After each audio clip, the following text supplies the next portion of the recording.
Bueno, nada, pues vamos a ir empezando con esta presentación de la DGS. A nosotros desde Matadero 1 nos fue mucha ilusión que Pablo presente aquí y me consta que a él le fue mucha ilusión presentar en Asturias, en casa.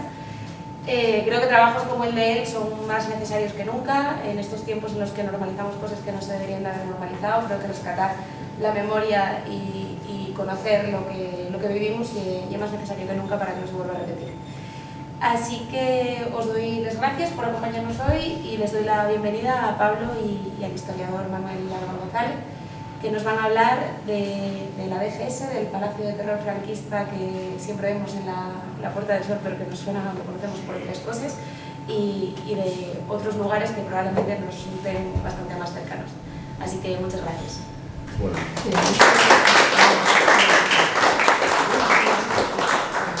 Pues buenos días a todos, agradecer a la librería la acogida que nos están dando, agradeceros a vosotros la asistencia y por supuesto muchas gracias particularmente a Pablo por haberme invitado para hacer esta presentación de ya su tercer libro de la DGS, el Palacio del Terror franquista. Yo de verdad me siento muy honrado de presentarlo. Contaré como anécdota un poco justo antes de presentar que como amigos que somos del grado de Historia en la Universidad de Oviedo y ya tiempo que ha ido pasando, tenemos bastantes colegas que han estado publicando sus investigaciones y por supuesto por amistad siempre te las lees y yo siempre lo encuentro muy grato, muy agradable. Pues vas aprendiendo cosas sobre diferentes cuestiones de la historia. Siempre digo, y lo digo de corazón de verdad, me ha gustado mucho tu libro, pero yo, Pablo, siempre que me presta su libro y me lo dedica con mucho cariño, me pregunta, ¿te gustó? Pues no sé qué decirte, porque todos tus libros son bastante duros, es bastante duro lo que cuentas en tus tres libros, porque ya tenemos dos precedentes, uno sobre la lucha antifranquista en Asturias y otro sobre la DGS a lo largo de la dictadura, y son libros, son los de los que leo seguramente los más necesarios, porque es lo que no se debería olvidar, lo que siempre se debería de tener en mente, pero son los más duros por la dureza de lo que cuentan, por el uso de fuentes primarias, de entrevistas directas a los protagonistas de los hechos y por la cercanía de los acontecimientos. Este es un libro que, digamos, se centra en torno a un edificio, en torno a la Real Casa de Correos, pero podemos verlo como algo más grande. Yo lo veo sobre todo como una historia de la actividad represiva del Estado. De hecho, este libro se retrata históricamente, se sale, digamos, de la cronología habitual de Pablo, que es la dictadura. Este libro empieza con la misma fundación de Madrid, allá por el siglo IX. Y la actividad represiva del Estado, sobre todo en torno a dos instituciones principales, que uno lo tenemos en la cubierta, es la DGS, pero otra fue no menos importante y también tuvo su sede en la Casa de Correos, que fue el Ministerio de Gobernación. Y finalmente podemos considerarlo como una historia de la tortura en el Estado español, insisto, a lo largo de la historia, no solo a lo largo de la dictadura, también a lo largo de otros regímenes que obviamente tienen mejor prensa, tienen una mejor concepción a día de hoy entre la población. Pues digamos lo que es el Estado liberal, el Estado de la Restauración, la monarquía de Isabel II, que también tuvieron una actividad represiva importante, que también hicieron uso de este edificio y que pues también se recoge en estas páginas. Decir que siendo un libro muy duro, tiene cosas bastante pintorescas que a mí me resultó muy interesante aprender, porque claro, la Casa de Correos en un primer momento fue una casa de correos y empiezas a leer el libro y te encuentras con que, yo no sé ustedes, pero yo jamás me había parado a pensar en la trayectoria histórica del servicio de correos.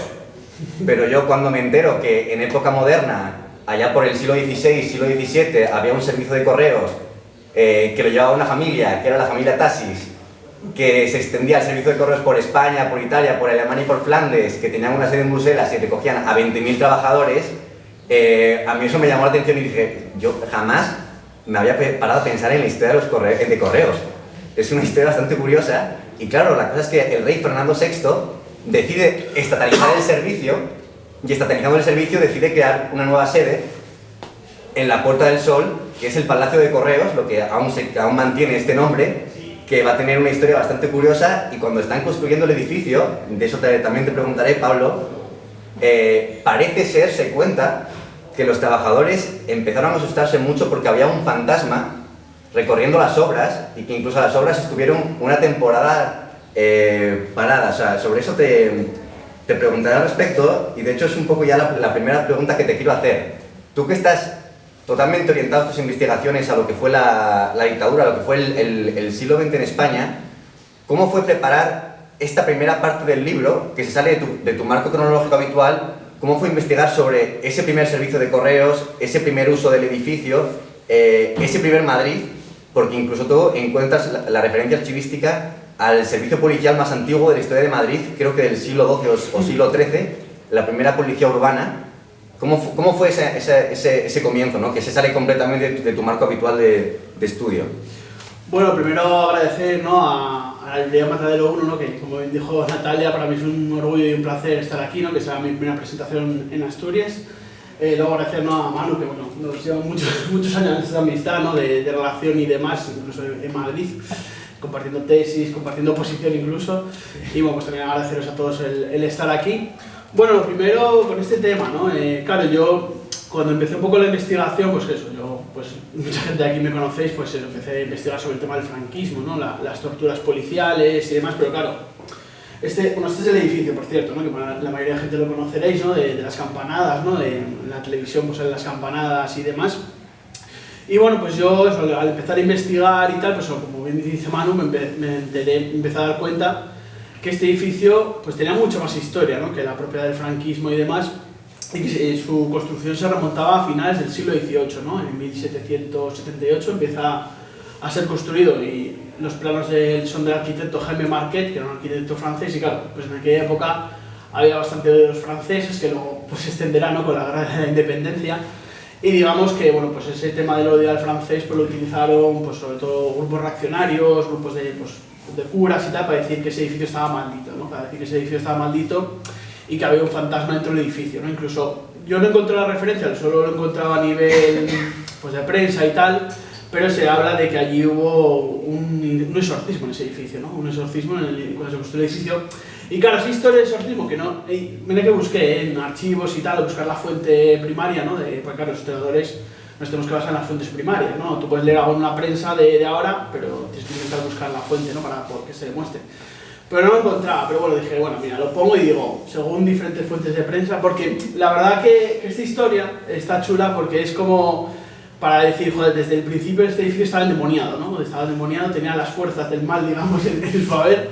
Y claro, como antes explicó Manu, pues digamos que en otras épocas, ¿no? En el siglo XIX fue el Ministerio de la Gobernación, que es lo que es el Ministerio del Interior, y claro, eso me permitía también describir un poco las políticas de orden público, las políticas policiales en otras épocas, ¿no? Porque parece que el franquismo surgió de la nada, ¿no? Hubo un golpe de Estado, una guerra y vino el franquismo. Y es como, a ver, hubo otras épocas, ¿no?, donde hubo represión contra el movimiento obrero, contra los liberales, contra intelectuales, épocas como la dictadura de Primo de Rivera, que no son tan conocidas, ¿no?, que fue anterior al franquismo, ¿no?, que siempre se habla de que fue una dictadura blanda. Y por ejemplo, tenemos Unamuno, ¿no?, que muchos lo conocéis por la famosa peli que existe hace un par de años. Unamuno se tuvo que exiliar, ¿no?, en esta dictadura de Primo de Rivera. Los nacionalismos, ¿no?, también las lenguas estaban prohibidas, como el catalán. Comunistas, anarquistas eran perseguidos, o sea, digamos que hay otras épocas, o la restauración, ¿no? Incluso la Segunda República tiene sus claros oscuros también, ¿no? Una época donde, a pesar de que la República intentó reformar ese aparato policial, claro, luego se vio que pues, muchas de las reformas que la República quería hacer no las pudo impulsar, y digamos que pues, los obreros, jornaleros empezaban a levantar, ¿no? Y también hubo políticas represivas en esa época, ¿no? O sea, explicar un poco, pues también como otras épocas, digamos que también hubo esa represión, ¿no? Hacer un hilo, ¿no?, de cómo a través de este edificio explicar la historia de nuestro país a través de las políticas de represión y de orden público, ¿no? O sea, también algo que me parecía muy interesante, ¿no?, porque empecé ahí en el Archivo Histórico Nacional a investigar, ¿no?, sobre el siglo XIX y tal, y dices tú, hostia, que aquí ya hubo políticas contra los anarquistas, contra los comunistas, y joder, también me parecía como algo chulo también para explicar, pues eso, no solo el franquismo, que también es interesante obviamente y es más conocido lo que he investigado, ¿no?, pero sino otras épocas que también yo creo que le interesará a la gente. Sí, de hecho, el edificio Fernando VI lo quiere destinar a eso, pues a ser el nuevo edificio de correos en Madrid, dentro de lo que es su monarquía, pero cuentas que ya muy poco después Fernando VI no reinó mucho tiempo, es un reinado muy corto de 13 años, que realmente el que termina el edificio es Carlos III, y que con Carlos III fundamentalmente era un edificio de correos, pero tú cuentas que ya en la época de Carlos III, cuando gobernaba uno de sus ministros, el conde de Aranda, ya algunos despachos se empezaron a destinar al mantenimiento del orden público en Madrid, porque no es solo la historia del edificio, es también un poco la historia de la Puerta del Sol, que tuvo una simbología progresista a lo largo de gran parte de la historia de España, y de hecho yo creo que el primer movimiento subversivo en el que te detienes con cierto detalle en el libro es el del motín de Esquilache, que el rey se asustó bastante, y seguramente se asustó con razón, y que digamos que es cuando el edificio de correos empieza ya a tener verdaderamente esos dos usos. O sea, todavía correos primordialmente, pero luego también además ese mantenimiento de orden público. Sí. Sí, no, o sea, de hecho, bueno, el otro día Manu y yo preparando un poco la charla y tal, hablamos de Carlos III, que es, bueno, le llaman el alcalde de Madrid, porque fue un alcalde que hizo muchas reformas en la ciudad, y de hecho la estatua suya está en la Puerta del Sol, ¿no?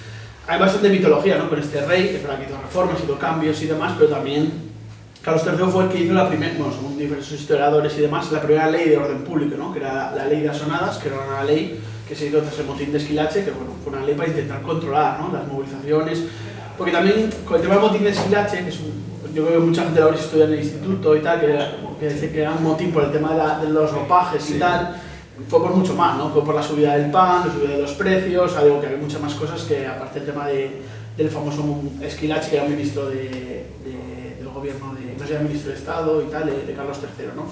Y claro, digamos que ahí ya empiezan las políticas represivas, ¿no? Porque claro, por ejemplo también el tema de la Inquisición, ¿no? Que claro, la Inquisición pues se conoce todo el tema religioso, ¿no?, contra los judíos, tal, pero claro, la Inquisición, cuando en Francia empieza la revolución y tal, la Inquisición se convierte luego en un aparato de represión política, ¿no?, en España, ¿no? De hecho, pues, por ejemplo, se intenta impedir que llegue propaganda de Francia a España, ¿no?, por parte de la Inquisición. De hecho, yo creo que el último ejecutado por la Inquisición fue un maestro liberal, si no me equivoco, ¿no?, en Valencia. O sea, digamos que claro, ya hay una protopolicía, ¿no?, un proto-fuerzas de orden público en esa época, porque es verdad que antes Manu hablaba de que había una policía en el siglo XIII, pero claro, la policía, porque era una policía también que se dedicaba sobre todo pues, al mantenimiento de las ciudades, a la limpieza y tal, ¿no? Pero claro, la policía como la entendemos de forma moderna ya es en el siglo XIX, ¿no? De hecho ahora la Policía Nacional está celebrando su 200 aniversario, también hay un debate sobre si es así o no, pero digamos que es en el siglo XIX cuando empieza a haber esta policía, porque claro, ahí ya empieza a haber movimientos sociales, los liberales, tal, y empieza a haber un intento de reprimir esos movimientos, ¿no? Sí, y entrado ya el siglo XIX, que es la construcción del Estado liberal, yo como estudioso que soy de esa primera revolución liberal que digamos se plasmó legalmente en la Constitución de Cádiz, digamos una de las mayores victorias jurídicas que se suele atribuir a ese primer liberalismo español, al liberalismo revolucionario, es que abole legalmente la tortura.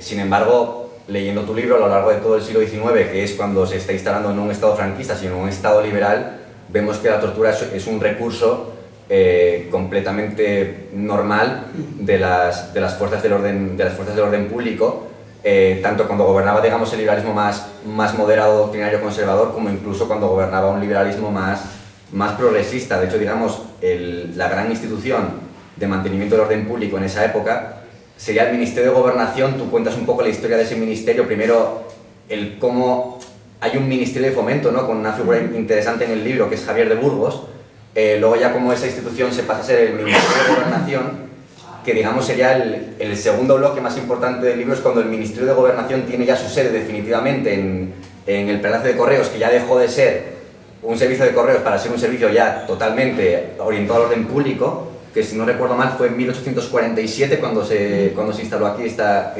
institución, y ya empezó un poco con estas prácticas. ¿Cómo fue un poco investigar sobre... ¿Te resultó una institución extraña este Ministerio de Gobernación? ¿O difícil de investigar? A ver, bueno, luego podemos entrar en el franquismo y tal, que bueno, siempre lo he hablado, ¿no?, el tema de la dificultad de acceso a las fuentes. A ver, la verdad que cuando empecé a investigar, ¿no?, en el Archivo Histórico Nacional sobre todo, la verdad que me sorprendió las fuentes que había, ¿no? Como, joder, muchas fuentes que no habían sido estudiadas ni consultadas por otros historiadores, ¿no? Pues eso, las diferentes leyes contra el anarquismo, por ejemplo, con el tema, incluso leyes contra el uso de los petardos, porque también se utilizaban los petardos en las movilizaciones y tal, ¿no? O sea, me resultó bastante curioso cómo también el estado de conservación, ¿no? Porque claro, muchas cajas, ¿no? Venían ahí pues totalmente, vamos, algunas con humedades y tal, y era como, bueno, pues esta documentación que es fundamental, ¿no? Para entender lo que ha sido el siglo XIX, que esté en este estado de conservación. Pero bueno, eso es otro debate, otra cuestión que, bueno, que no vamos a entrar aquí, pero sí que me resultó bastante interesante, ¿no? Para ver cómo, joder, las políticas de orden público que se habían llevado en otras épocas. Javier de Burgos, yo creo que muchos también lo habéis estudiado, porque es el que hizo las provincias actuales españolas, ¿no? Las provincias son por parte de Javier de Burgos y, bueno, fue uno de los primeros también que se dedicó a estos temas de orden público.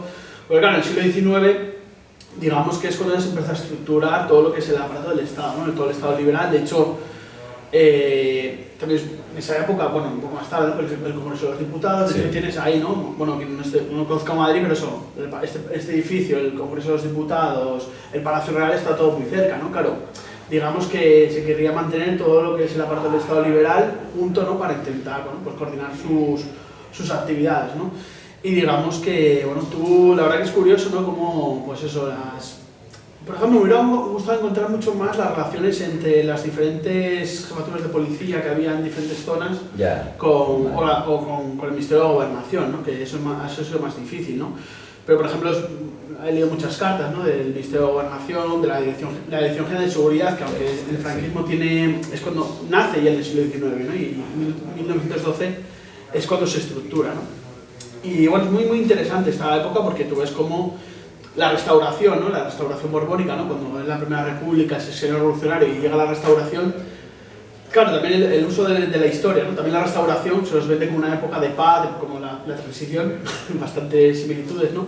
Y también la restauración fue una época también donde hubo mucha represión, ¿no? Contra el movimiento obrero, donde se legalizaron organizaciones políticas y también, pues eso, en el libro lo profundizo bastante. Sí, lo vas profundizando bastante, vas, digamos, aligerándolo con algunas anécdotas bastante curiosas que a todos nos interesa saber, porque cuentas el momento en que se pone la famosa placa de kilómetro cero, que ahora es un gran centro turístico esa placa. Cuentas también un poco, además bastante relacionado con la investigación, a fin de cuentas, el motivo por el que la Puerta del Sol se convierte en el centro de toma, digamos, de las 12 campanadas a nivel nacional, de las 12 uvas. Todo eso se va contando. Cuando se puso el reloj en el edificio, que el reloj no estaba originalmente, de hecho, una de las ilustraciones del libro debe ser el grabado más antiguo que hay de la Casa de Correos, que es la Casa de Correos sin el reloj. Y bueno, es una imagen, yo creo, bastante curiosa. Vamos a entrar ahora ya en el tema de la DGS, que es verdad que, como tú dices, tiene un pasado antes de la dictadura, porque se funda ya antes dos veces, en 1858 y en 1886, antes de tener el recorrido en el siglo XX, pero en el libro cuentas que la DGS en el siglo XIX fue un fracaso, digamos, o sea, no cumplió con su objetivo de orden público. O sea, digamos, ¿cómo fue investigar a esta primera DGS? Bueno, la verdad que fue bastante, o sea, es verdad que el tema de las fuentes, ¿no? Del Archivo Histórico Nacional, pues fue sencillo, pero luego, claro, no hay tantas fuentes, ¿no? Porque, claro, en los primeros momentos, por ejemplo, cuando se queda en 1856, a los 2 años se suprime. De hecho, bueno, tú sabrás que el primer director general de la seguridad fue un espía de Fernando VII, en la época de Fernando VII, ¿no? Y luego también, cuando se crea en 1886, también a los 2-3 años desaparece. O sea, digo que, claro, no dejaron mucho rastro de documentación, ¿no? Porque, claro, esos primeros intentos de crear un aparato de Estado centralizado, ¿no? De policía, ¿no? Que bueno, controlara todo el orden público, pues era bastante difícil porque, claro, las comunicaciones, sí, todo el tema, ¿no? De bueno, las movilizaciones que había, pues era bastante difícil intentar controlar todos esos nuevos movimientos sociales que había, ¿no? Y claro, pues tienen que utilizar la represión más salvaje, condenas a muerte, todo lo que hablaste antes, torturas y demás. Y claro, al final eso acabó fracasando porque no había ningún tipo de estructura generalizada, ¿no? Por ejemplo, la Guardia Civil, que nació en 1844, sí que tiene una estructura jerarquizada, centralizada, y sí, de hecho, en el libro hablo como muchos policías toman el ejemplo de la Guardia Civil como un intento de crear ese aparato policial, ¿no? Pero claro, las ciudades era un mundo mucho más diferente que... Pero claro, la Guardia Civil sobre todo se utiliza en los pueblos o en ciudades más pequeñas, ¿no? Pero claro, Madrid y Barcelona, claro, eran ciudades muy grandes que Claro, es que los primeros estructuras policiales cuentan con 50, 100 agentes para Madrid, para Barcelona. Pero esa también es una cosa que cuentas en el libro, que comparas un poco cómo va evolucionando el presupuesto de cada ministerio y el ministerio, digamos, lo que eran las partidas dedicadas al orden público a lo largo de toda la época que investigas, se va disparando, Claro. incluso, pero digo, a nivel comparativo con otros ministerios, y tanto a nivel de presupuesto como a nivel de personal, y sin embargo esa primera DGS tuvo un fracaso escandaloso, que es que se asesinó al presidente español, a Eduardo Dato, y digo que se consideró en la propia época se consideró un error de la seguridad realmente escandaloso. Sí, totalmente. No. A ver, es que el tema del aumento de los presupuestos policiales creo que es algo bastante actual también, y ver luego también el fracaso, ¿no?, de esas políticas de orden público. Porque claro, de hecho, todo el tema, también en esa época surgen también los primeros análisis científicos del tema de las huellas, ¿no? Es cuando surgen en esa época, pero claro, en aquella época tenía muy complicado el poder investigar de una forma científica pues, a los miembros de movimientos sociales, del anarquismo. De hecho, muchas veces también, incluso con el tema de, no me acuerdo cómo se llama eso, o sea, en plan la medición del cráneo y todo eso, ¿no? Sí. Que es ahora, vamos, como que los anarquistas y los delincuentes comunes tenían el mismo cráneo, o sea, es como, dices tú, cosas súper locas. Claro, muy locas, pero claro, que ya era como lo más puntero, ¿sabes? La ciencia más puntera, ¿no? Y claro, el tema de Eduardo Dato, que de hecho hay un corto sobre este asesinato, que aparece Pepe Isbert, que luego fue un actor muy famoso. Claro, es que lo asesinaron en la propia Puerta del Sol. Estaba viendo una Sí, eso fue Canalejas. Eso fue Canalejas, perdón. Sí, de la película, que también es una película del canal. No, porque pero bueno, tampoco fueron los dos, sí, o sea, dos fallos. Dos fallos, eso. Verdad, sí, correcto, me confundí. Sí, Eduardo Dato fue después, verdad. Bueno, eso, Canalejas también, porque también ahí es un momento que también se reestructura toda la Dirección General de Seguridad y demás. Claro, es como, joder, incluso hubo varios magnicidios de políticos, también Cánovas, la asesina, salió y también ahí falla la seguridad, y ahí ves como el aparato policial era bastante precario a pesar del aumento del presupuesto, y digamos que se va reformando, ¿no?, a lo largo de todas estas épocas. ¿Cuál considerarías tú que es la principal diferencia entre esa DGS del Estado liberal y la DGS ya franquista, la que en 1939 coge esta sede? Ostras, a ver... O sea, digamos, el libro, digamos, tiene dos grandes partes, que es, más allá de la introducción, la primera es cuando está el ministro de Gobernación en la Casa de Correos, y la segunda y la más dura es ya cuando llega la dictadura y se pone ahí la DGS más moderna, por decirlo de alguna manera, y es la parte más terrible del libro, o sea, y es, digamos, en la que yo entiendo que tú te sentiste más en tu salsa preparándolo, porque ya partías de investigaciones previas.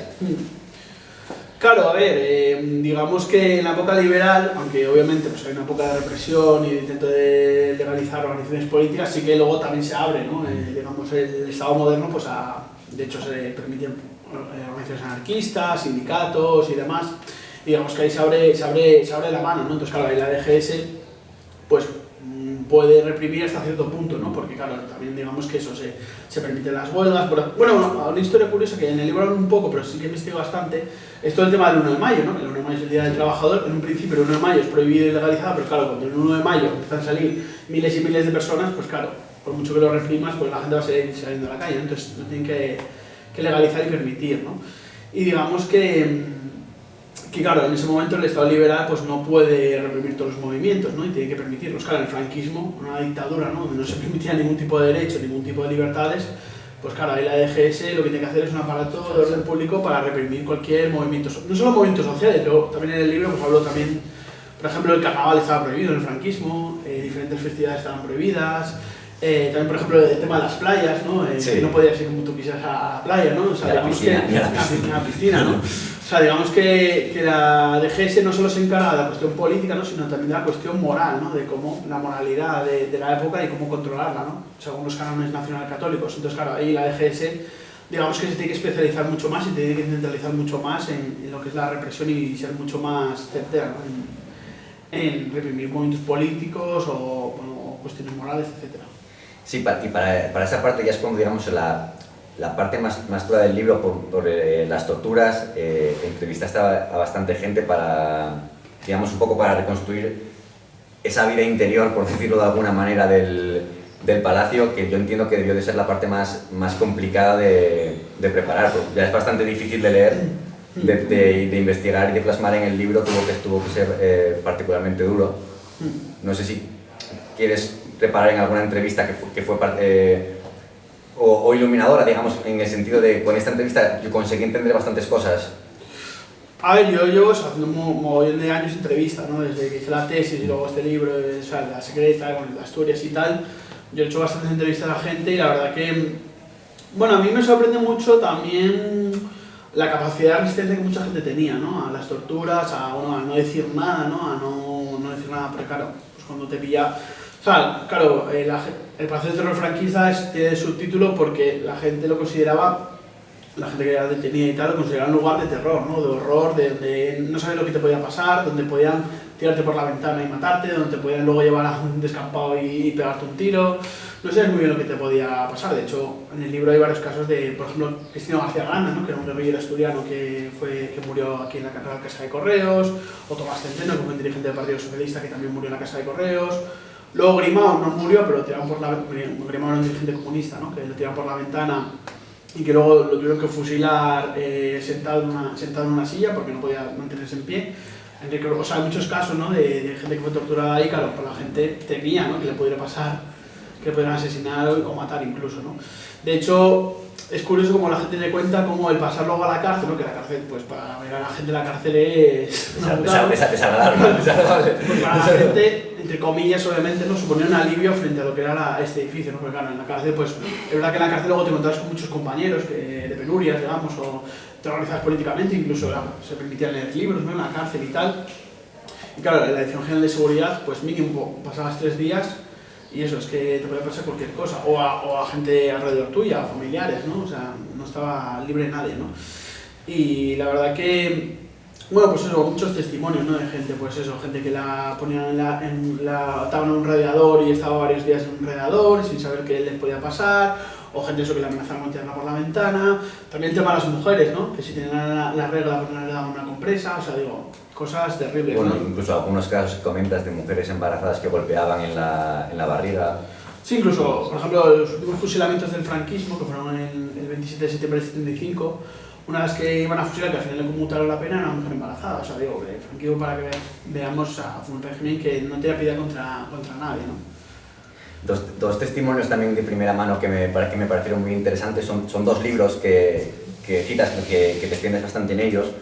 Uno fue un libro que estuvo una temporada un tanto perdido, que es el de Ricardo Bastid, de la Puerta del Sol, y otro libro que es de un británico, de Stuart Christie, que creo que fue el franquismo hizo terrorista, o Franco hizo terrorista, que bueno, son dos personas que estuvieron en la Casa de Correos y que a partir de esa experiencia escribieron 2 libros bastante impactantes.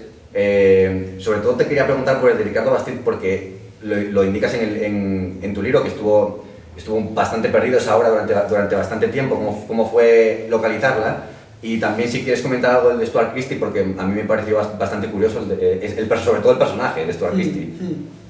Sí, el libro este de Ricardo Bastid, bueno, Ricardo Bastid fue un militante comunista, ¿no? Que, bueno, intelectual, escritor, de hecho era militante de la Federación Universitaria Española, que era una organización cercana al Partido Comunista, y este hombre, bueno, luchó en la guerra civil, ¿no? Como miliciano y demás. Y este hombre luego, cuando acaba la guerra, pues se mete en organizaciones antifranquistas, también participa en cafés literarios, y es detenido en 2 ocasiones, ¿no? En 2 ocasiones, en una le condenan a la cárcel y está 2 años en la cárcel, sale por buena conducta, digamos, porque ayuda a los presos a alfabetizarse y tal, y luego lo vuelven a detener y cuando va a hacer el juicio consigue huir y se marcha a Argentina, que es donde escribe el libro este de La Puerta del Sol, que es un libro que se escribió en los 60, y yo tuve noticias sobre él el año pasado, cuando estaba escribiendo el libro. De hecho, eso, salió noticia en El País, creo, de que 2 profesores de la Universidad de Valencia habían rescatado este libro. Pero eso, hasta este año, hasta el año pasado no se conocía, no se tenía constancia de este libro. Y en este libro, la verdad que, bueno, yo el libro lo conseguí de segunda mano en Iberlibro, Iberlibro, páginas de segunda mano de libros y tal, que les conocemos los del gremio muchas de estas. Pero luego lo pusimos esta gente en PDF y tal, y la verdad que es muy interesante, ¿no? Porque él, o sea, es una novela y él cuenta, eso lo puedes en PDF, Puerta del Sol, Ricardo Bastid, lo encontráis en internet, Y es interesante porque cuenta, a través de un alter ego, un personaje cuenta un poco las torturas que sufrió, tal. Le pillaron con una mochila con explosivos y también con direcciones y tal. Y a este hombre también pues, sufrió torturas, estuvo en la cárcel y demás. Y la verdad que eso, luego escribió un libro años después, porque este hombre luego siguió siendo anarquista y tal. Y escribió un libro donde relata todas estas también torturas, todo lo que sufrió. Y en el libro pues le hago también un homenaje a este hombre. De Ricardo Bastid, de los profesores valencianos que recuperaron el libro, ¿tuviste algún contacto con ellos o les preguntaste cómo habían llegado a él o algo? Tuve contacto con el que escribió el artículo del País, que le conozco, que es Malo Gómez Bravo, que es un historiador también muy potente, que de hecho ahora en Babelia, que es el suplemento cultural del País, también hizo una breve reseña de mi libro y tal, del último, eso les agradezco y demás. Y hablé con él y él me contó un poco cómo habían conseguido el libro, cómo habían contactado con familiares, también de este hombre, de Ricardo Bastid, pero no, con la gente que hizo el texto, o sea, con la gente que recuperó el libro no contacté, porque a ver, realmente lo que me interesaba era el libro, no... Yeah. O sea, hombre, si hubiera sido el propio Ricardo Bastid, pues tenía, pero el hombre creo que ha muerto ya bastantes años. Bueno, ya hemos un poco comentado el tema de los testimonios de experiencias bastante duras dentro de la Casa de Correos. Cuenta, sin embargo, también alguna experiencia un tanto pintoresca. A mí una que me llamó muchísimo la atención, quizá lo conozcan porque el caso en su momento fue bastante famoso, es el caso de Jarabo, que les pongo un poco en contexto. Jarabo era un asesino en serie, mató a 4 personas, además de ser un asesino tenía un problema con la cocaína y con la buena vida. Y bueno, cuando lo cogieron, porque digamos el hombre en el último asesinato, él le encantaba vestir bien, iba siempre punta en blanco, y la última vez pues nada, tuvo el problema de que se le manchó el traje de sangre y le gustaba mucho ese traje y entonces tuvo la brillante idea de llevar el traje a la tintorería para que se lo limpiaran. Dijo que es que se había pegado con unos americanos de la base de Torrejón de Ardoz, no coló. Y entonces, bueno, pues lo cogieron y se lo llevaron a la Puerta del Sol. Este Jarabo era un señorito realmente. Y bueno, me hizo hasta gracia cuando leí que invitó a los de la DGS, les invitó a comer al Lardi. Para quien no sepa lo que es el Lardi, es uno de los restaurantes más antiguos de Madrid y más lujosos. Está en la Puerta del Sol. Y nada, lo que queráis. Y nada, les llevaron la comida al Lardi, les llevaron las copas, por supuesto, a Jarabo le trataron de puta madre. O sea, si no le pusieron la mano encima. Un poco, de hecho hay una película buenísima de Jarabo, lo interpreta magistralmente Santo Gracia. Yo me vi la película a raíz de tu libro porque es que la historia me llamó muchísimo la atención. La película, de hecho, la tienen disponible en la app de RTV. Además es una película corta, dura 1 hora y media, está muy bien, se llama así, Jarabo.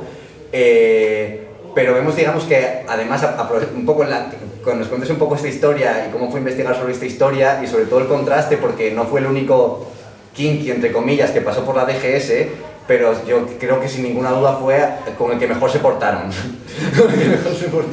Sí, la serie, o sea, la película dice Manu es de una serie que se llama La Huella del Crimen, ¿no? Sí, La Huella del Crimen. Es una serie que se hizo en España en los 80, que está muy bien, que se explican diferentes crímenes y tal, que hubo en España y tal, no solo el de Jarabo, sino la asesina de Valencia, o sea, como sí. Está muy guay. Y la peli esta la hizo Juan Antonio Bardem, si no me equivoco, ¿no? Que de hecho fue, yo estuve leyendo que habían sido compañeros en el Colegio del Pilar. Habían estudiado juntos en el Pilar. Jarabo y... Sí. De hecho hay una escena en la película como que Jarabo recuerda con 2 niños y pasan lista y dicen, bueno, fue Juan Antonio Bardem y Jarabo, no sé qué. Entonces, bueno, Juan Antonio Bardem es uno de los escritores más famosos aquí de España. De hecho, bueno, habló en el libro porque también fue detenido en la Dirección General de Seguridad y demás. Bueno, vivió Mr. Man, Mr. Man la hizo con Berlanga, pero bueno, La muerte de un ciclista, o sea, películas muy míticas y tal. Y la verdad que la peli está muy interesante porque cuenta, ahí se ve cómo, pues eso, el hombre, cómo pues, sus trajes, lo que dice Manu, ¿no? Cómo era, vamos, cómo destilaba, ¿no? Pues riqueza por todos los poros y cómo pues fue tratado muy bien, porque claro, la represión no solo fue, o sea, fue una represión también de clase, ¿no? Una represión pues contra, digamos, con la gente que era hija de, o era don, o era una persona rica, pues muchas veces no les tocaba, ¿no? Porque obviamente el franquismo siempre fue un régimen represivo, ¿no? Pero aquellos que, digamos, tenían una alta posición, pues claro, igual si les tocaban, pues claro, si eran hijos de un ministro, hijos de tal, por ejemplo, pasaba mucho con los estudiantes universitarios, ¿no? Que, claro, la mayoría de los estudiantes universitarios eran hijos de clase alta y tal, y claro, si les tocaban a la policía, pues igual les quitaban del cuerpo, ¿no? Pero claro, luego, es que claro, el tema kinky, claro, tenemos el tema de la referencia del cine kinky, ¿no? Que es una peliculones, ¿no? Y de la iglesia y tal. Claro, parece que el tema kinky es algo, un fenómeno de la transición o de los 80 y no, ni mucho menos, ¿no? Es un fenómeno ya que aparece en el franquismo. De hecho, en el libro lo digo que las primeras referencias que habla de kinky es en los 50, ¿no? En los años 50, 59, 60, ¿no? Y ahí aparece, ¿no? Fruto, claro, bueno, aquí en Asturias lo sabemos, en los años 60, 70, ciudades como Avilés, Gijón, claro, empieza a haber barrios de esta radio, ¿no? O Barcelona, Madrid, ¿no? Empieza a haber barrios de esta radio, ¿no? Donde no había ninguna condición, no había condiciones de salubridad, donde no había hospitales, donde no había nada, ¿no? Donde no había colegios y donde, claro, la gente vivía en condiciones muy precarias, ¿no? Y claro, pues mucha gente, hubo gente que sí que pudo tener un trabajo y tal, pero hubo gente que se tuvo que dedicar a la delincuencia, básicamente, porque no tenía condiciones en las que poder vivir y poder tener una vida digna, ¿no? Claro, se nos vende mucho el franquismo, ¿no? De, sí, el pleno empleo, que es mentira, por otra parte, o bueno, que era una época donde había estabilidad de trabajo. No es verdad, o sea, aquí vemos cómo pues, el tema de los kinkis ya surge en esos años y había mucha gente que sufría precariedad y penurias, ¿no? Y bueno, pues, por ejemplo, en Madrid, ¿no? Está el caso de Dundum Pacheco, que era un boxeador, que era un libro que... ¿cómo se llama el libro? Bueno, luego os lo digo si no me acuerdo ahora. En un libro, Dundum Pacheco era un boxeador que fue legionario también y la verdad que su historia es la hostia. Él fundó una banda que era Los Ojos Negros, que era una banda que de atracadores y tal. Y este hombre fue detenido en los años 70, entre otros por Vir el Niño, y ahí Vir el Niño es uno de los policías más famosos de la Brigada Político-Social, y ahí fue torturado, ¿no? Por la policía, y era pues, un hombre pues, pobre y tal, y luego eso, se dedicó al boxeo y demás, pero la verdad que es una historia trepidante, ¿no? Y hay pues, diferentes kinkis y gente que fue detenida y fue torturada por, claro, gente pobre, ¿no? Yo solo decir que me acabo de acordar de lo que acabas de decir, lo que dijiste hace un momento de el estudio de la broma de la cabeza para un poco poder ver si va a ser un delincuente o qué tipo de delincuente va a ser la frenología, esa es la ciencia de la frenología. Bueno, yo por mi parte estoy acabando, ya básicamente solo me quedan dos preguntas. El libro termina con un anexo en el que te, digamos, indagas en otros palacios del terror franquista, ya más fuera de Madrid, digamos, a lo largo de la geografía nacional. Montar ese anexo fue complicado, esa sería una primera pregunta. Y la segunda, ¿hubo alguna casa de correos en Asturias comparable en algún sentido a la que tenían en Madrid? Claro, a ver, a mí me interesa, claro, es verdad que eso, que claro, la Real Casa de Correos, el edificio de Madrid, claro, era la DGS, que era la jefatura principal, ¿no? Y la que centralizada, ¿no? Que digamos tenía sus tentáculos por todo el país, ¿no? Entonces, claro, obviamente me interesaba la historia del edificio, pero claro, luego dices tú, claro, hubo jefaturas de policía, hubo brigadas político-social en toda España, ¿no? En todo el territorio, y digamos que hago un pequeño anexo de unas 10 páginas así, donde hablo de, por ejemplo, Vía Layetana, que sigue siendo comisaría de policía, ¿no? En Barcelona. De hecho, bueno, también me interesó, ¿no? ver qué había pasado con esas comisarías de policía, si seguían siendo comisarías, o qué eran, o qué había pasado con ellas, y demás, y eso, hago un anexo sobre esos edificios. Luego también hago un anexo de lugares de memoria, ¿no? Luego podemos hablar sobre ello, sí, sobre diferentes lugares, ¿no? En otros países, ¿no? En España y tal. Y bueno, pues también obviamente como historiador que soy, pues tenía que hablar de sitios, de palacios del terror franquista en Asturias, ¿no? Esto, bueno, este edificio no sé si sonará, pero es aquí en Oviedo, es la comisaría de Oviedo, ¿no? Comisaría de la policía en Oviedo, de la Brigada Político-Social, que estaba frente al Hotel Reconquista, hoy sigue siendo la comisaría de la policía hoy en día.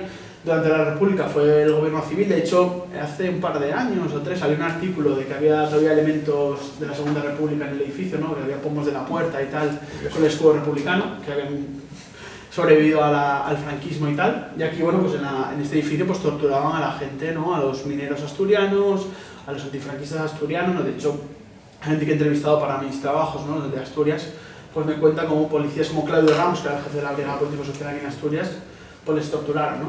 Luego en Gijón, ¿no? Que estaba en la calle Cabrales, que ahora es la dirección de arquitectura de Gijón, también hay una comisaría de la policía, donde torturaron y asesinaron a 2 comunistas asturianos, a Castro García Roza.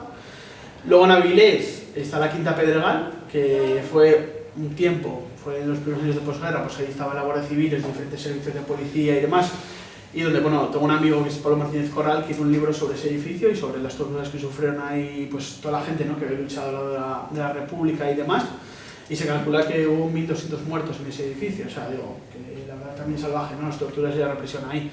Y luego en Mieres, que bueno, en este libro, ¿no? En la secreta de Franco, hablo un episodio bastante interesante, ¿no? El 12 de marzo del 65, que fue el asalto a la comisaría de Mieres, que fueron los mineros asturianos, ¿no? Y las mujeres que asaltaron a la comisaría, ¿no? Para hacer frente a la policía en el año 65, en una época en que para hacer una manifestación y demás te podían meter 10 o 20 años en la cárcel, ¿no? Y es un episodio curioso y bueno, al final Exo lo trató también, ¿no? Y luego bueno, en Canarias también, en Valencia y demás, habló de eso, en Sevilla, ¿no? O sea, habló de diferentes edificios y la mayoría, algunos siguen siendo comisaría, otros están abandonados, por ejemplo en la Gavidia en Sevilla, y bueno, ninguno de ellos tiene, bueno, sobre la Vía Gaditana en Barcelona, ninguno de ellos tiene una placa que diga qué pasó allí, ¿no? Bueno, pues yo ya te hago una última pregunta y luego ya dejo al público intervenir con sus cuestiones, porque has hablado de los lugares de memoria, que querías hablar de ello. La Puerta del Sol, que actualmente es la sede del gobierno de la Comunidad de Madrid, es una cosa que todo el mundo sabe de ese edificio, es que tiene 3 placas conmemorativas. Una es en memoria de los caídos en el 2 de mayo de 1808, es una jornada muy dura en la historia de Madrid. Otro es a los muertos en el 11M, y hay incluso una tercera placa mucho más reciente que está relacionada con los muertos por la pandemia de la COVID-19 también en la Villa de Madrid. Y claro, llama la atención que teniendo un poco esa función, ¿no? De, bueno, queremos ser un edificio de memoria de acontecimientos muy dramáticos ocurridos en Madrid, no haya ninguna referencia a acontecimientos muy dramáticos ocurridos no en Madrid, sino dentro del propio edificio, que está sirviendo un poco de recordatorio de estos hechos. Te quería preguntar si tú eres optimista, si tú crees que algún día habrá una placa o habrá algún tipo de referencia a estos hechos en el edificio, como lo ves. Y luego, bueno, pues estamos hablando de un lugar muy visitado de Madrid, todo lo que es la Puerta del Sol, la Casa de Correos, actualmente es el edificio más antiguo de la plaza. Supongo que habrás tenido ocasión de consultar bastantes libros sobre la historia de la Puerta del Sol, otros libros sobre la historia de la Casa de Correos, aunque sean fundamentalmente, me imagino, libros eso, con una finalidad turística, guías. Si esas guías hacen alguna... Me imagino que algunas más que otras, si indagan en estos acontecimientos tan terribles. Y luego, por supuesto, si quieres un poco comparar cómo este edificio, digamos, trata su memoria con respecto a otros edificios de otras dictaduras que hubo en Europa, como en Portugal con la PIDE, o en Alemania o en Italia. Sí, la verdad que, bueno, o sea, ahora mismo, claro, en la Comunidad de Madrid pues tenemos a Ayuso, que sí. Vamos, encima, bueno, el otro día, de hecho me hubiera gustado sacar el libro más tarde para poner una foto de Milei ahí, ¿no? En el anexo, ¿no? Milei saliendo ahí, sí. Dices tú, joder, en fin. Pero, no, la verdad que ahora mismo no soy muy optimista, ¿no? Es verdad que desde el gobierno central sí que se ha intentado, ¿no? El tema de poner una placa, pero bueno, una cosa, pues hacen PNLs, ¿no? O sea, pues posiciones no de ley, que al final eso queda un poco como agua mojada, ¿no? O sea, no se hace nada. Y la verdad que ahora mismo no soy muy optimista, ¿no? Sí que es verdad que se lleva años reivindicando, ¿no? De hecho, desde hace 10 años lleva todos los jueves víctimas del franquismo, asociaciones de memoria, se están concentrando en la Puerta del Sol para pedir muchas cosas, pero entre otras que este lugar se convierte en un lugar de memoria, ¿no? Y, hombre, pues la verdad que hay que seguir empujando en ese sentido, ¿no? Yo creo que, pues, vamos, los historiadores tenemos una función social, ¿no? Obviamente hay que ser honestos con las fuentes y honestos con lo que encontramos y tal, pero el historiador no puede escapar a la sociedad en la que vive, ¿no? O el investigador, ¿no? Y yo creo que también, pues, bueno, también nuestros trabajos tienen que servir para esa reivindicación que está habiendo, ¿no? Y, hombre, pues yo creo, sería lo ideal, ¿no? Que hubiera una placa, pero vamos, lo veo bastante difícil, primero por eso, porque en la Comunidad de Madrid gobierna quien gobierna, y al gobierno central pues lo veo bastante tibio con este tema. Joder, el gobierno central ha declarado lugar de memoria Guernica y otros sitios, ¿no? Pues yo creo que podría por lo menos declarar lugar de memoria ese edificio, pues estaría muy bien, ¿no? Aunque bueno, ahora que lo pienso, o sea, el PSOE cuando gobernó en 2008 tiró a la cárcel de Carabanchel, o sea, digo que, pues no sé, a ver, veremos, ¿no? Lo que está claro es que hay que seguir peleando y hay que seguir pidiéndolo, ¿no? Y exigiéndolo, porque claro, tú ves eso, lo que decías ahora de Portugal, ¿no? En Lisboa, en el centro de Lisboa, hay un museo, el Museo del Sur, que si vais a Lisboa os recomiendo que visitéis, que está al lado de la catedral, que era el antiguo edificio de la policía política, ¿no? de la PIDE, ¿no? De la policía de la dictadura, y ahora es un museo, ¿no? De la dictadura, de la policía política, y es un museo que es brutal, ¿no? Y está muy bien. Otra cosa es que está afuera de España, ¿no? En Barcelona tienes la cárcel modelo, que ahora también hay exposiciones, también hay charlas, también se hace un recorrido, ¿no? Sobre lo que fue una cárcel de presos políticos en el franquismo. Y hombre, pues eso, yo creo que debería, hombre, mi sueño sería que fuera un museo, ¿no? Pero por lo menos, aunque no sea un museo, pero que se hiciera una exposición por lo menos permanente sobre lo que allí ocurrió, ¿no? Porque bueno, yo creo que no hay que olvidar esa historia, ¿no? Hay que reivindicarla. Y joder, Madrid, tú ves como, lo otro día creo que también hablábamos, ¿no? Ves como hay placas por todos lados, de aquí nació el tal músico, Sí. y no, o sea, digo, y hombre, pues no tratar este tema de la historia. De hecho, por ejemplo, es curioso porque el Museo de la Historia de Madrid, que está ahí en Chamberí, Sí. te retrata muy bien el siglo XVIII, tal, pero de repente vas a la guerra civil y tal, y no hay nada, o sea, no hay nada. Entonces, claro, aquí intento borrar ese pasado. Pues para eso estamos los investigadores y las asociaciones y tal, para reivindicar eso. O sea, una placa en la calle San Ricardo, por una ventana tiraron a Julián Grimau, Pues, estaría curioso. Estaría curioso. Pues sí, totalmente. Bueno, yo por mi parte no quiero hacerle más preguntas porque creo que es importante que vosotros podáis preguntarle lo que consideréis oportuno. Entonces, vamos, quien quiera tomar la palabra, que la tome. Yo tengo una pregunta. Venga, pues. Un poco, bueno, en primer lugar, felicitarte por el libro, felicitarte por la exposición, igualmente a Manuel por esta presentación tan amena que ha sido, que no es fácil muchas veces transmitir de forma amena contenidos históricos. Entonces, yo tengo una pregunta a colación de esto último que comentáis, del reconocimiento de ese proceso de recuperación memorística que pueden tener los edificios públicos. Te quería preguntar, Pablo, porque sabemos que en los últimos tiempos se han ido recuperando edificios, se ha dado más a conocer a la población, que por ejemplo desconocía por completo esta historia. La pregunta es también un poco para que te mojes. ¿Qué peso podéis tener los historiadores a la hora de que las instituciones públicas den a conocer o se sometan, digamos, a lo que se cuenta en estos libros, o se ven un poco en la obligación de tener que dar pasos adelante en este aspecto? Bueno, es poco, ¿no? Sí. Esta buena pregunta, la verdad que... que no te respondía algo malo antes, por cierto, del tema de la orografía y tal, lo voy a enlazar un poco. Vale. Claro, cuando yo empecé a investigar y tal, pues, claro, pues lo primero te intentas cosas que por ejemplo no sabes sobre eso, la construcción del edificio y tal. Hay unos cuantos libros sobre la Real Casa de Correos, sobre cómo se construyó y tal, pero la verdad que sobre el tema del franquismo y tal, no... O sea, más bien artículos periodísticos, no hay ningún... En estos libros donde se habla de la construcción del edificio, donde se habla se habla un poco de que se dice, bueno, sí, en esta época fue Dirección General de Seguridad, pero no se dice nada más, ¿no? Y claro, pues sabe que rellenar ese vacío histórico, y ahora enlaza con lo que me preguntó Alfonso, que muchas gracias por la pregunta, que también puedes hablar tú si quieres, porque yo creo que es un tema que es transversal a todo el mundo, ¿no? A los historiadores, ¿no? A ver, claro, yo sobre este libro pues lo hice para rellenar ese vacío, ¿no? Que había, ¿no? Cuando eso, tú les guías, por ejemplo, de hecho no lo hice, lo que me hubiera gustado, el tema de ir con algún guía turístico para ver cómo trataban la historia de la Puerta del Sol y el edificio, ¿no? Porque claro, pues te contarán que la Puerta del Sol tal y tal, pero ver si contaban sobre el franquismo, ¿no? No lo hice al final, pero sí que me hubiera gustado, igual ahora, ¿no? Como experimento. Bueno, yo puedo añadir que yo fui guía en Madrid durante más de 2 años y yo paraba por la Puerta del Sol y claro, vas con gente de todas las ideologías. Entonces, y luego además ya llegas un poco al final, llegas un poco como cierre. Entonces, bueno, cuentas la anécdota de por qué se llama Puerta del Sol, cuentas eso, bueno, pues que ahí estaba la Casa de Correos, hablas un poco de la estatua de Carlos III, pero realmente, claro, es que vas con gente un poco de todo. Si vas, alguna vez que iba con un grupo muy pequeño, que ya veías, porque si llegas al final ya ves un poco por dónde van, pero si no, dices, ¿para qué te vas a meter en este original? No, está claro. No, más cuando luego depende de tu sueldo de las propiedades de la gente. O sea que... No, está claro, ¿no? No, pero eso, viendo la pregunta de Alfonso, a ver, yo hago mis trabajos y bueno, yo creo que muchos historiadores hacemos esos trabajos para intentar influir socialmente, ¿no? Para intentar que, bueno, por lo menos se escuche nuestra voz y, bueno, se tenga en cuenta, ¿no? Porque yo creo que es importante, ¿no?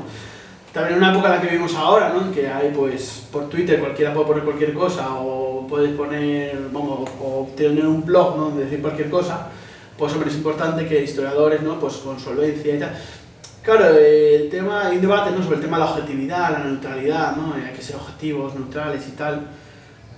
O sea, yo creo que lo que hay que ser es ser honesto, o sea, honesto con lo que tú descubres, con lo que tú lees y tal, y obviamente, pues eso, si hay una fuente que rebate lo que tú piensas, pues obviamente tienes que decirlo. Pero creo que, o sea, todo el mundo tiene ideología, todo el mundo tiene nuestras ideas y todo el mundo las va a defender, y yo creo que lo que hay que ser honesto es decir, mira, yo tomo estas ideas, yo escribo sobre esto, y bueno, pues a partir de ahí y yo utilizo fuentes, de hecho, vamos, hay fuentes de archivo a cascoporro, o sea, fuentes originales, ¿no?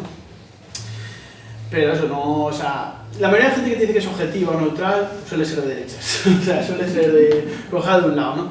Entonces, bueno, yo creo que es importante ir por ahí y luego con el tema ese, claro, eso, yo intento hacer mis trabajos para intentar influir socialmente, ¿no? Para que, bueno, por eso también me gusta hacer charlas como esta, ¿no? Aquí en Matadero, en la librería, ir a los medios, intentar eso, pues, llegar al máximo número de gente posible.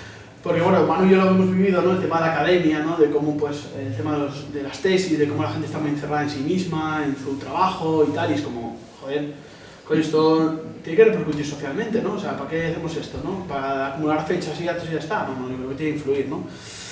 Lo que pasa es que, bueno, ahora pues se crean muchas comisiones, por ejemplo, ahora con el tema del Valle de Colgamuros y tal, se crean comisiones de investigación donde sí que hay investigadores, historiadores, pero realmente creo que no se toma mucho en cuenta nuestro trabajo, la verdad, ¿no? Yo creo que no se toma muy en cuenta, porque claro, luego también pues, los partidos políticos, las organizaciones políticas usan el pasado también para justificar su presente, ¿no? Y para justificar su acción política, entonces pues obviamente pues es muy complicado, ¿no? Pero bueno, yo intento, o sea, intentamos influir, ¿no? Y intentamos influir lo máximo posible y hombre, yo creo que hombre, si algún día se pone una placa o se hace algo ahí en la Puerta del Sol, quiero creer que, bueno, por lo menos con este trabajo he contribuido a ello.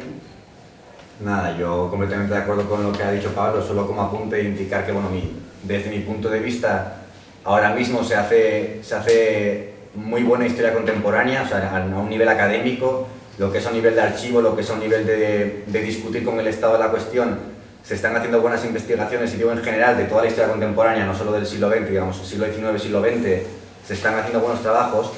El problema es que a un nivel académico el historiador profesional, digamos, yo creo que ahora mismo es bastante potente. El problema es que no tiene una capacidad de divulgación, o sea, no divulga.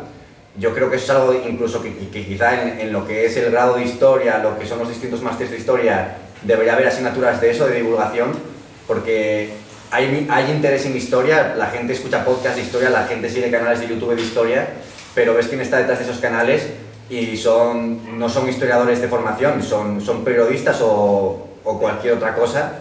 El de Academia Play es arquitecto, por ejemplo, y claro, eso acaba siendo un problema porque a un nivel de investigación se está avanzando, pero tiene un poco sentido si tú no consigues transmitir esas investigaciones.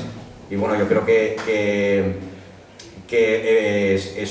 es un error nuestro como historiadores que no seamos capaces de divulgar lo que investigamos. O sea, no acusaría a nadie de fuera, o sea, entonaría un mea culpa, y de hecho en ese sentido yo creo que Pablo, además de ser un buen investigador, es un grandísimo divulgador, y en ese sentido sí que bueno, que es agradecer que haya gente como Pablo, vamos. No te voy a invitar a comer, ¿eh?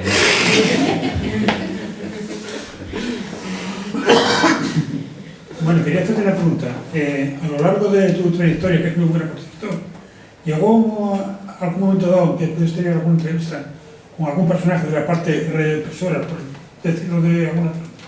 Me hubiera gustado, o sea, me hubiera encantado, ¿eh? De hecho, entrevistar al niño me hubiera flipado, o sea, me hubiera encantado. El hombre ahora murió por coronavirus en 2020, pero me hubiera gustado. De hecho, aquí en Avilés hay un policía que es Pascual Honrado, que fue miembro de la Brigada Político-Social, que supuestamente vive en Avilés, pero es que es muy difícil contactar con esta gente, porque es muy difícil saber dónde viven, dónde están, no hay... Sí, por ejemplo, entrevisté, sobre todo para el de las secretas, para la tesis, entrevisté a policías que habían formado sindicatos policiales, gente que había formado... De hecho, bueno, en la DGS no hablo tanto, pero en la secreta tengo una parte que habló sobre los sindicatos policiales, que muchos de ellos fueron legalizados en los 80, o sea, 10 años después de la Constitución, o sea, digo que... Y entrevisté a gente que había formado estos sindicatos, pero claro, eran gente más progresista, más tal, o sea, no eran gente de ese lado más represor, ¿no? Pues sí, no me importaría, y vamos, y ojalá salga alguien al que poder... Sí, pero se esconden. Se esconden. Es que, claro, por ejemplo, viene el niño, vi el niño de la Sexta le persiguió, aquel famoso vídeo que le persiguió y tal, y no quiso ser entrevistado. Claro, esta gente ha gozado de tanta impunidad que al final pues se sienten... Joder, de hecho vi el niño, o sea, Antonio González Pacheco, este policía, vive en el barrio Salamanca, o sea, digo que es el barrio de los más pijos de Madrid, o sea, si con un sueldo de policía no creo que iba a ser el barrio Salamanca, ¿no? O sea, este hombre luego pues hizo mucho dinero con la jefatura privada y tal. De hecho, este tío se le excluyó interview porque hacía carreras, corría y tal, si no, no se hubiera descubierto seguramente nunca, ¿no? Entonces, pues claro, si se huyen de la Sexta, pues de mí, que soy un pobre pringao, pues qué va a pasar, ¿sabes? O sea, digo que es bastante complicado. Pero mucho que me hubiera gustado, ¿eh? Porque también me gusta...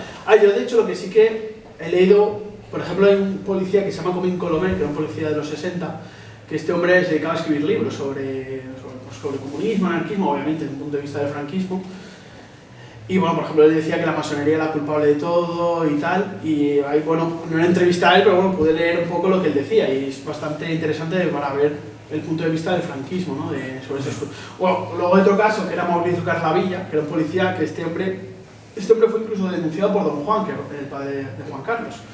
Fue denunciado por Don Juan por injurias aquí en la época franquista y tal, y bueno, este hombre era salvaje, o sea, este hombre decía que todo el mundo, o sea, toda la gente de izquierda y tal era homosexual. O sea, tiene libros sobre la sodomía y tal, y la verdad que dices tú, joder. Entonces, bueno, no les puedo entrevistar a esta gente porque murió hace años, pero sí que, bueno, al leer sus textos, pues ves un poco su psicología, ¿no? Pero sí que me gustaría, no me importaría, vaya. Creo que hay Humberto. Bueno, primero felicidades por sacar ya el tercer libro. Y una pregunta, ¿encontraste alguna referencia en la casa de correos, los trabajadores de correos, que eran los que repartían realmente, alguna referencia de que estuvieran del lado opuesto al franquismo?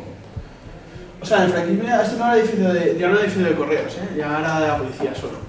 Pero bueno, hablando de... O sea, es interesante en el libro, hablo por ejemplo de los porteros de fincas, que es una historia bastante interesante, porque estos, claro, muchos de estos porteros eran... Bueno, los porteros, los bedeles de universidad, también la gente de correos menos, pero sí que eso, gente que eran porteros, los serenos, muchos de estos eran chivatos de la policía. Y es un trabajo que estaría... Bueno, hay un libro sobre los porteros en el franquismo que está muy interesante ese libro. Pero sería un libro muy chulo hacer eso, el tema de los bedeles de universidad, de la gente, de los serenos, de esa red de chivatos, ¿no? Porque claro, o sea, ninguna policía política, ni siquiera la Gestapo nazi, ninguna policía política, sin un apoyo, o sea, sin un cierto, entre comillas, apoyo social, o sea, apoyo de gente de, pues o tu vecino que es chivado, tú lo que haces en tu casa, es muy difícil, porque claro, la policía no puede controlar lo que haces en tu vida privada, a no ser que te tenga fichado.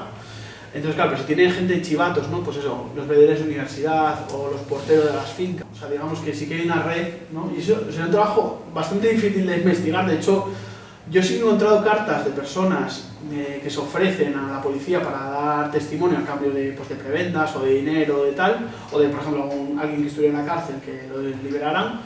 Pero claro, es un trabajo muy difícil porque primero, claro, esa gente ya está muerta y luego, claro, eso, la policía no deja rastro de eso, no deja rastro de tal, pero sí que sería un trabajo muy chulo y se ha hecho eso sobre los porteros de fincas. Sí que citas en el libro, pero no de la dictadura, creo que de la época de la Restauración, el testimonio de un policía que sí que denunciaba que la policía se excedía con la población civil, o sea, que cogían a inocentes con pocas pruebas y que los humillaban y que eso no estaba bien. O sea, sí que ahí haces una referencia, pero eso de antes de la dictadura, creo que es de la época de la Restauración.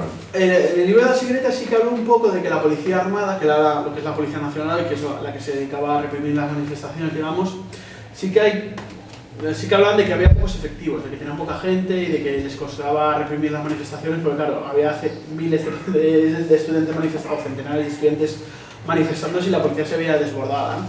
Sí que hago un testimonio así. Pero es verdad que, claro, el aparato del Estado, digamos, franquista, pues claro, se batallaba en un componente ideológico muy fuerte también. O sea, claro, cualquiera no entraba en la brigada político-social, ¿no? En el aparato del Estado. De hecho, la mayoría de funcionarios públicos y tal, sobre todo al principio, tenían que declarar estar a favor del movimiento nacional, ¿no? Entonces, claro, a partir de ahí, pues, mucha gente pues, no se oponía al régimen. Pero sí que luego, en los 60, 70, sobre todo son profesionales liberales, arquitectos, abogados, sí que se oponen al régimen, a intelectuales. De hecho, bueno, Fernando Arrabal, que lo conoceréis por el famoso vídeo del mineralismo, ¿no? Tiene muchos años, pero bueno, Arrabal es un grandísimo escritor, aparte de ese vídeo. Pero bueno, era un tío bastante peculiar. Y en el libro cuento Fue cómo... también bastante valiente en el libro. Sí, en algunos casos, ¿no? De porteros que, por ejemplo, se utilizan como testimonio, ¿no? Para archivarse de lo que hacía, pues, por ejemplo, los abogados. En los 60, 70 empieza a haber abogados que se oponen al régimen. Y hay un caso, por ejemplo, Manuela Carmena, ¿no? Que fue alcaldesa de Madrid hace unos años, que fue militante antifranquista. Y cuando la detienen, uno de los testimonios que utilizan contra ella es el portero de la finca en la que trabajaba, ¿no? Aquí, lo tienen en Madrid, porque en una firma que hacen Galerías Preciados, una firma a un niño de 16 años le pone "me cago en Dios y en la patria", ¿no? En la firma. Y claro, lo detienen. En un momento que, claro, pues, en Dios y eso, pues, si es ahora también peligroso, imagínate aquella, ¿no? Entonces, pues es curioso la historia esta de Arrabal y de diferentes intelectuales también que se opusieron al régimen.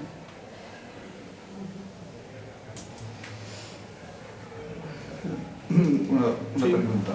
En el subconsciente del pueblo español, ¿existe algún miedo que produjo el terror? Porque el terror tenía su función, ¿no? Para proteger los privilegios de los aquí tenían el poder. Segundo, y ahora están los defensores de esto, están otra vez aquí. Somos de Mallorca. Hace poco, un Vox sevillano rompió sin vergüenza la foto de una comunista asesinada. ¿Qué creéis? ¿Volverán? ¿Y van a ejercer terror para imponer su ideario y su poder? Hostia, esto va a dar para otra charla. Pero bueno, a ver, sí que, o sea, con el tema del subconsciente y demás, hombre, sí que obviamente el terror lo hacían por algo. O sea, lo hacían para meter miedo a la gente, ¿no? De hecho, claro, todo el tema de los fusilamientos, de las rapadas, que lo hacían muchas veces públicamente, ¿no? Que, por ejemplo, en los pueblos, las mujeres rapadas las pasaban por el pueblo. Eso tenía un objetivo de meter miedo a la gente. De hecho, no es casualidad que mucha gente, pues no sé, durante 40 años no se atreviera a hablar, ¿no? De estos temas, ¿no? Pero sí que yo creo que, por ejemplo, con nuestra generación, sí que veo que hay un interés por estos temas. Sí, claro, nosotros no tenemos miedo a hablar por lo menos ahora, a hablar de estos temas, ¿no? Y sí que queremos saber, ¿no? Y ojo, no es casualidad que lo que dice Manu, ¿no? Que hay una historiografía muy potente, ¿no? Sobre estos temas, porque hay una generación joven que queremos saber, ¿no? Porque claro, por ejemplo, el Instituto de la Guerra Civil o del franquismo casi no se habla, se habla muy poco, no sé que tengas un profesor que sabe de una cierta ideología y tal, ¿no? O sea, de izquierdas o tal, ¿no?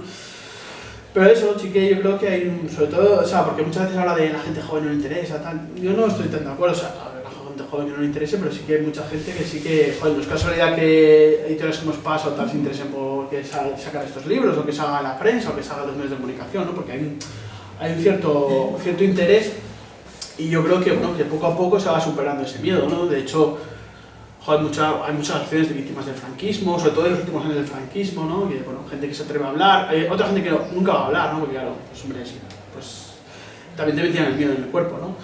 Y bueno, pero yo creo que sí que poco a poco pues hay gente que se está atreviendo a hablar y atreviendo a dar su testimonio, ¿no? Y claro, con el tema si volverá y a ver, o sea, es algo futurible, claro, ¿no? No sé, a ver, también es verdad que, bueno, que pues el franquismo, pues, o sea, me refiero, no, o sea, la historia no se repite siempre igual, ¿no? Siempre claro se no. suele decir eso, ¿no? Y, hombre, espero que no vuelvan de esa forma, ¿no? Pero Pero o sea, no tienen ninguna vergüenza. no tienen vergüenza, ¿no? Claro, ¿qué pasa aquí? Aquí en la transición hubo una impunidad total, ¿no? Claro, en Alemania o en Italia, en Portugal, pues claro, los miembros de las dictaduras, pues, bueno, no todos, porque eso también es otro debate, ¿no? El proceso de desnazificación fue para los altos dirigentes, pero luego hubo mucha gente que se mantuvo ahí, ¿no? Pero sí que, bueno, hubo ese proceso de depuración, ¿no? Aquí, claro, en España no hubo eso. En España, los policías que estaban en la brigada político-social, los miembros del ejército, de la judicatura, siguieron ahí. Entonces, claro, pues tú ves de Vox, por ejemplo, ¿no? Iván Espinosa de los Monteros, su tío abuelo estuvo en Daya con Franco y Hitler. Claro, tú ves como pues, la mayoría de esa gente pues son herederos de esta gente. Las empresas del IBEX 35, la mayoría pues, se enriquecieron gracias al trabajo esclavo. Claro, tú ves que ahí no hubo ninguna... Ahora se está haciendo esa revisión, ¿no? Esa revisión a través de la investigación, pero claro, no hubo una depuración en la transición y claro, pues estos barros, estos lodos, ¿no? Y actúan abiertamente sin vergüenza. Ya, total. Sin vergüenza. Y no va a pasar nada. No, claro, a ver, aquí claro, tienes el problema como pasó con Hitler no hubiera ascendido al poder, o Mussolini, si no hubiese sido por el apoyo de la derecha conservadora o de la monarquía liberal, ¿no? En Italia, por ejemplo, ¿no? O aquí en Franco, también Franco tuvo ayuda de la CEDA, de la gente de la derecha tradicional, digo, que aquí... Hitler, claro, Vox yo soy alemán, Hitler en Alemania también lo mismo. Claro, fue por apoyo de los conservadores. Y ahora aquí en España lo vemos, o en Francia. En Francia vemos como la derecha tradicional está diciendo vamos aquí a apoyar a Le Pen, claro. O sea, digo que el fascismo tiene sus apoyos con la extrema derecha, ¿no? O sea, digo que no asciende solo al poder. De hecho, Hitler lo intentó y le salió mal, ¿no? Luego tuvo que hacer otras triquiñuelas y apoyarse en esa derecha conservadora, ¿no? Claro que eso en España no tenemos, es que, bueno, claro, es que el PP lo fundaron 7 ministros franquistas, o sea, digo que... Entonces, claro, pues obviamente, claro, ahora por ejemplo, entonces salía Feijóo con el tema de esto de la foto y Feijóo decía, no, es que no lo he visto. Claro, si no tienes ningún tipo de crítica por ese lado, pues obviamente... Y luego, pues claro, luego las políticas de la izquierda pues son muy tibias, o sea, por ejemplo, el tema de memoria, pues claro, Lamentable. Vale. Pues, si no hay nada más, pues podemos darlo por finalizado, ¿no? Sí, a comprarse el libro ahora. Bueno,